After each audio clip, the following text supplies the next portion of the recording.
eso.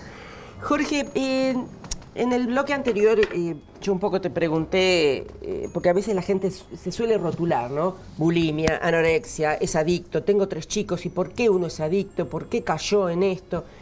Realmente, la familia pasa por un proceso de mucha angustia cuando aparecen estos rótulos y estas enfermedades y esto en la familia, ¿no?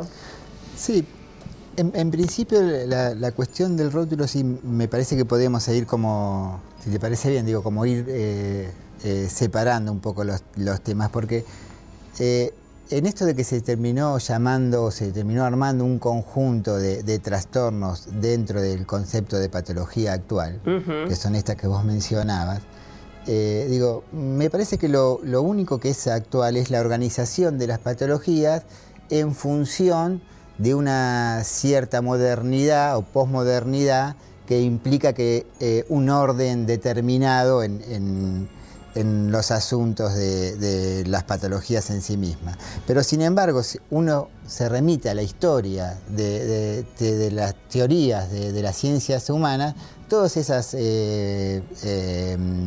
patologías que están agrupadas en lo que se llama patología actual existen desde hace muchas décadas atrás. Freud ya las mencionaba y otros autores anteriores a Freud ya habían trabajado sobre eso.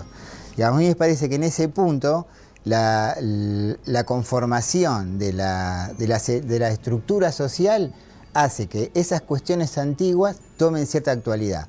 La actualidad también implica la resolución en la inmediatez. Digo, una persona es automáticamente etiquetada o incluida en un trastorno, que el trastorno es la descripción de una cierta cantidad de síntomas o manifestaciones sintomáticas de la persona, queda rotulada ahí, entonces ingresa automáticamente a un determinado tratamiento que ya está dado de antemano. Entonces yo ubico a una persona con un determinado diagnóstico, un determinado trastorno, y ya automáticamente implico mi saber en eso y determino el único tratamiento posible.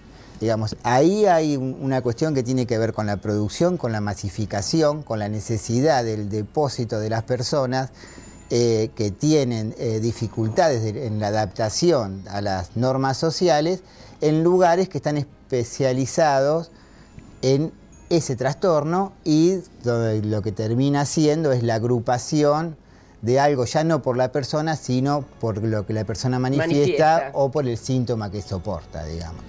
Ahora, en ese punto, eso por un lado, digamos, por el lado desde el punto de vista económico, social, político, cultural, lo podríamos llamar, digo, cómo hay una necesidad de armar instituciones para acallar las demandas de estas patologías o de estas cuestiones. Por el otro lado, me parece que a nivel de lo personal, de la persona, de lo particular, digo, en la pregunta de los responsables de por qué mi hijo, digo, también es una forma engañosa de etiquetar, porque lo que se hace es se transmite la responsabilidad de la patología al niño. Digamos, ¿por qué mi hijo me salió así? Como si la formación del hijo no tuviera que ver conmigo, que soy padre. Claro, digo, tengo 2 hijos, fíjate, uno es así y el otro, por ejemplo, adicto. Claro, sí, como si eso que uno puede hacer y el otro no, digo, no tuviera implicancias a aquellas personas que le armaron el espacio social donde esos chicos advinieron, digamos. Sin decir la palabra culpa, que en lo personal no me gusta, pero bueno, ahí cabe una responsabilidad, ¿no? Sí, digo, me parece que esa es una buena intervención.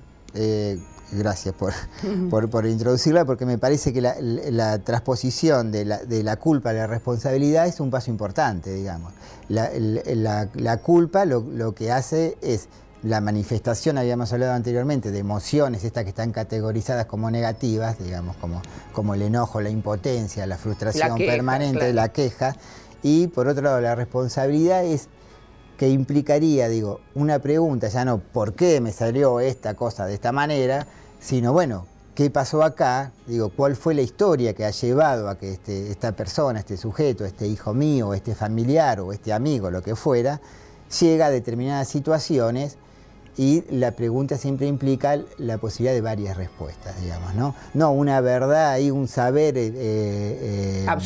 absoluto sobre lo que es eso en relación a la descripción sintomática solamente, sino la pregunta para la recuperación de la persona en esa situación. Seguro. Que me parece que es lo que nos da la posibilidad de trabajo siempre. Sí, sí, por lo menos en los ámbitos del consultorio y de las instituciones que trabajan en salud mental, sobre todo. Seguramente, ¿no? Y que está muy atado también a esto que venimos hablando desde el inicio en estas exigencias de esta sociedad actual, ¿no? Claro, los productos, digamos, nosotros pensamos la sociedad actual como una sociedad encarajinada en la necesidad de producir. Está bien, pero después vamos a ir viendo. Ahora bien. Nos vamos a hacer un. Sí, sí, compartir un micro. Hagamos una pausa porque es interesante y tiene un desarrollo un poco más extenso. Sí. Ahora que entramos en este tema, después lo vamos a desarrollar.